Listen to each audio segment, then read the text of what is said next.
Hello everyone, welcome back to another video. आज के इस वीडियो में हम जो है T1 स्पेस के बारे में बात करेंगे। तो topological space X is said to satisfy T1 axiom or is said to be a T1 space if given any two distinct points in X। ठीक है, given any two distinct points X and Y, there exists, या फिर इसे लिख देते हैं इस तरीके से कि X एंड Y, ठीक है, X एंड Y है, there exist two open sets. पिछले वाले में हमारे पास किसी भी एक के पास होना चाहिए था, इस बार दो होने चाहिए simultaneously. Two open sets, one containing X but not Y and other containing Y but not X। ठीक है, दोनों के लिए होना चाहिए। ठीक है, दैट इज देयर एग्जिस्ट, ठीक है, इफ एंड ओनली इफ है यहाँ पर, if and only if there exist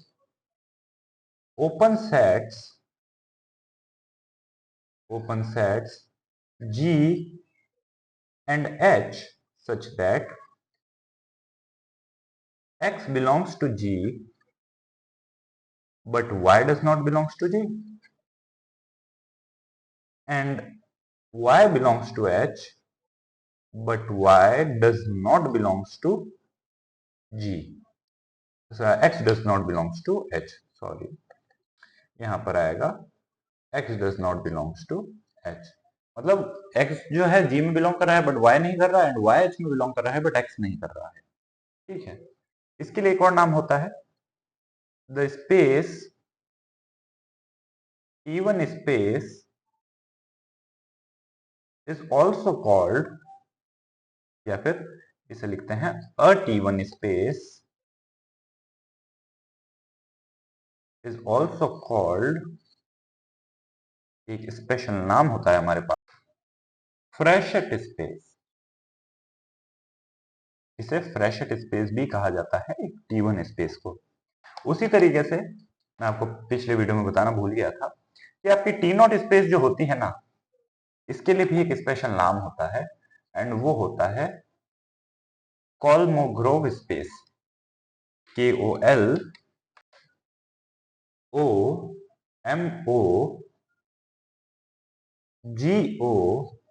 KOLMOGROV, कोलोमोग्रोव space, इसके लिए भी एक स्पेशल नाम होता है।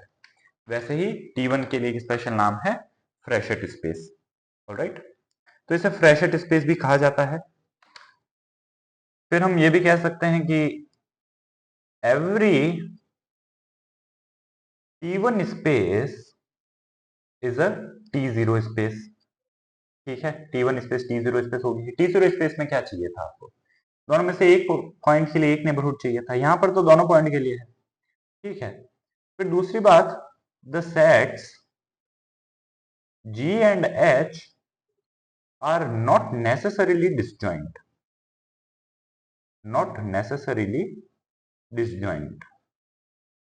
ठीक है, तो ये जो है, ये हमने कंडीशन को थोड़ा स्ट्रिक्ट नहीं रखा है कि जरूरी नहीं डिसजॉइंट हो। डिसजॉइंट अगर हम कर देंगे तो और भी ज्यादा स्ट्रिक्ट सेपरेशन कंडीशन बना रहे हैं।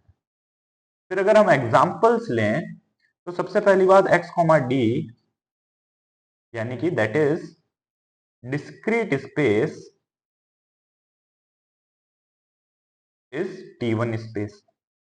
डिस्क्रीट स्पेस T1 स्पेस होगी, क्योंकि डिस्क्रीट है तो यानी पावर सेट का कलेक्शन है, यानी कि अगर आपके पास में x एंड y है, x and y belongs to, आप ले रहे हैं x को x से, तो यानी कि देयर एग्जिस्ट, जो सिंगलटन सेट हैं वो एग्जिस्ट करेंगे, x and y singleton sets in D, topology D के अंदर, such that x belongs to x, y does not belongs to x and x does not belongs to y singleton y and y belongs to singleton y। ठीक है, एक और example अगर हम लें तो r, u भी T1 स्पेस रहती है, ठीक है, बिकॉज r, u में भी इस तरीके से समझिए, आपके पास रियल नंबर पर यहाँ पर कोई दो पॉइंट्स है x एंड y, ठीक है, इनके बीच की जो डिस्टेंस वो एप्सिलॉन है, तो आपने इसके 4 टुकड़े किए, ठीक है, एप्सिलॉन बाय 4 प्लस माइनस किया दोनों के अंदर, तो आपको इनका नेबरहुड मिल गया। इस नेबरहुड में y नहीं आएगा बट x आएगा, एंड इसमें x नहीं आएगा बट y आ जाएगा, तो ये भी जो है T1 स्पेस हो जाएगी। तो r, u भी जो है T1 स्पेस है। आइए देखते हैं एक थ्योरम। थ्योरम है कि एवरी सब space of T1 space is T1 and hence the property is hereditary. जैसा कि लिए T0 स्पेस में भी हमने यही चीज प्रूव की थी, सेम यहाँ पर भी करेंगे। तो सबसे पहले हमने let x, t be T1 space, एक T1 स्पेस ले ली है, and let y, t star be sub space of x, t, ठीक है। तो हमने कहा let y1, y2 belongs to y be arbitrary and y1 does not belongs to y2, ठीक है। कोई भी आर्बिट्ररी पॉइंट लिए हैं, हमें क्या बताना है, हमें जो है उसकी सब स्पेस y, t स्टार जो है उसको हमें जो है T1 स्पेस बताना है। तो दो डिस्टिंक्ट पॉइंट्स हमें लेने होंगे, तो हमने दो डिस्टिंक्ट पॉइंट्स ले लिए। अब ये अगर y के पॉइंट्स है तो x के भी पॉइंट्स हैं, एंड अगर y1 not equal to y2 है तो ये x के डिस्टिंक्ट पॉइंट हो गए, ठीक है। तो यानी कि सिंस अब हम यहाँ पर x, t के जो T1 स्पेस की प्रॉपर्टी है वो यूज करेंगे कि it is a T1 space, ठीक है, there exist T open sets G and H such that y1 belongs to G but y2 does not belongs to G, ठीक है। एंड आपके पास में y2 जो है h से बिलोंग कर रहा है बट y1 h से बिलोंग नहीं कर रहा है। मतलब G के अंदर y1 है बट y2 नहीं है, h में y2 है बट h y1 नहीं है, एक ही पॉइंट है दोनों में। अब हमने कहा let G dash is equals to G intersection y and h dash is equals to h intersection y, ठीक है। Then G dash and H dash are T star open sets. ये कहां से, रिलेटिव स्पेस की topology से हमने कहा है, रिलेटिव टोपोलॉजी की, सब स्पेस टोपोलॉजी की डेफिनेशन से, ठीक है। एंड कैसे हैं, such that y belongs to G star but y1 belongs to G star but y2 does not belongs to G star, H G star, and similarly H के लिए भी है कि y2 belongs to H star but y2 does not belongs to y1, sorry y2 तो belong कर रहा है but y1 जो है वो बिलोंग नहीं कर रहा है, y1 does not belongs to H star। तो यानी कि G स्टार जो है y1 को कंटेन कर रहा है, H स्टार y2 को कंटेन कर रहा है, दोनों एक एक पॉइंट को कंटेन कर रहे हैं बट दूसरे को नहीं कर रहे हैं, ठीक है। इट फॉलोज दैट, या फिर कह सकते हैं हेंस y, t स्टार जो है वो क्या हो गया, it is a T1 space, hence property is hereditary, ठीक है। यही हमें प्रूफ करना था कि हेरिडिटरी प्रॉपर्टी रहती है ये, यानी कि सब स्पेस भी कंटेन करती है, ऑलराइट। एंड देखिए इंटरसेक्शन में बिलोंग क्या कर रहा है, क्योंकि देखिए y1 जो है G से बिलोंग कर रहा है एंड y में तो बिलोंग कर ही रहा है, तो इंटरसेक्शन में भी करेगा। सिमिलरली y2 जो है G में अगर नहीं कर रहा तो इंटरसेक्शन में तो करेगा ही नहीं। सेम वही बात है जो हमने लास्ट वीडियो में की थी। तो ये सब स्पेस के लिए भी प्रूफ हो गया। फिर उसी तरीके से हम कह सकते हैं property of being a T1 space is preserved under 1-1-on-2 mapping, open mapping, and hence is a topological property. तो उसके लिए क्या करेंगे, हमने कहा let x, t be a T1 space and let f be a 1-1-on-2 open mapping of x, t onto another topological space y, b। onto यहाँ पर बोल दिया है, 1-1 ओपन भी बोल चुके हैं। प्रूफ क्या करना है, y, b भी एक T1 स्पेस है। तो हमने कहा लेट y1, y2 भी यानी two distinct points of y। अब हमें क्या है, इसके नेबरहुड दिखाने हैं जो एक को कंटेन करे दूसरे को नहीं। तो हमने कहा since f is 1-1-on-2 mapping there exist x1 does not equal to x2 such that fx1 is equals to y1, fx2 is equals to y2। ये 1-1-on-2 होने से आया है, ये लास्ट वीडियो में हमने भी देखा था कैसा आया है, ठीक है। 1-1-on-2 है इसलिए ये चीज होगी। नाउ अब यहां पर हम क्या कह सकते हैं कि y का तो पता नहीं बट x तो है, कि since x, t is a T1 space, there exist T open sets G and H such that x1 belongs to G but x2 does not belongs to G and x2 belongs to H but x1 does not belongs to H। ठीक है, अब देखिए since F is an open mapping, F is an open mapping, हम कह सकते हैं कि FG जो है एंड FH जो है ये क्या है, they are V open sets, alright, and x1 belongs to G, this implies fx1 belongs to fg। ठीक है, x2 does not belongs to G implies fx2 जो है does not belongs to fg होगा।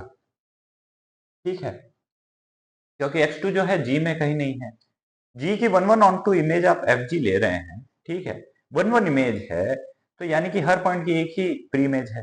तो देखिए इससे होगा क्या कि अगर मैं कहूं कि x2 जो है बिलोंग कर जाए, fx2 जो है बिलोंग कर जाए fg के अंदर, तो यानी किसी ना किसी पॉइंट के इक्वल होगा, मान लीजिए y2 के, कोई भी y के, तो उसके इक्वल होगा, उसकी प्री इमेज है, तो यानी कि ये जो y2 जो है ये किस में बिलोंग कर जाएगा, ये g में बिलोंग कर जाएगा, इसकी इनवर्स इमेज।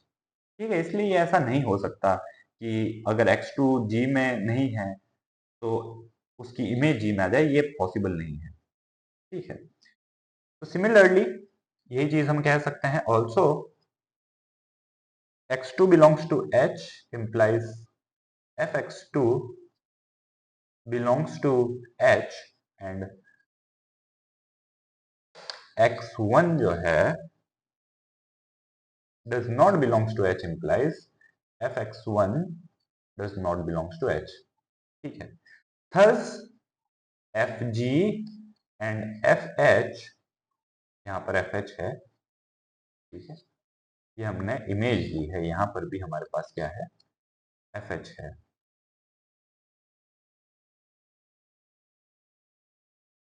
तो हम कह सकते हैं कि thus fg and fh are V open sets such that आपके पास में y जो है y1 ये किस में बिलोंग कर रहा है, belongs to fg and y2 does not belongs to fg and y2 जो है वो fh में बिलोंग कर रहा है, बट, या फिर एंड किस जगह यहां पर लिख देते हैं, बट y1 जो है वो fh में बिलोंग नहीं कर रहा है। ठीक है, since fx1 is equals to y1 and fx2 is equals to y2। ठीक है, ये हमें किसकी कंडीशन मिल गई, हेंस T1 स्पेस की कंडीशन मिल गई, hence y, v is also a T1 space. Alright, hence hence हम कह सकते हैं कि property of being T1 space is preserved under 1 1 and on to 1 1 on to open mapping, तीनों कंडीशंस होनी चाहिए, उसके अंदर ये क्या रहेगी, प्रिजर्व्ड रहेगी। ठीक है, नाउ एवरी होम्योमॉर्फिज्म पिछली बार की तरह ही same is 1 1 on two and open. ठीक है, एंड ओपन मैपिंग, ये तो कंडीशंस होती ही हैं होम्योमॉर्फिज्म में। तो यानी कि हेंस प्रॉपर्टी या फिर hence it is preserved under homeomorphism. And अगर प्रिजर्व्ड अंडर होम्योमॉर्फिज्म है तो इसका मतलब क्या होगा, hence it is a topological property. And ये हमारे पास प्रूफ हो गया। Alright, so this was all in today's video. मिलते हैं नेक्स्ट वीडियो में, तब तक के लिए take care and thanks for watching.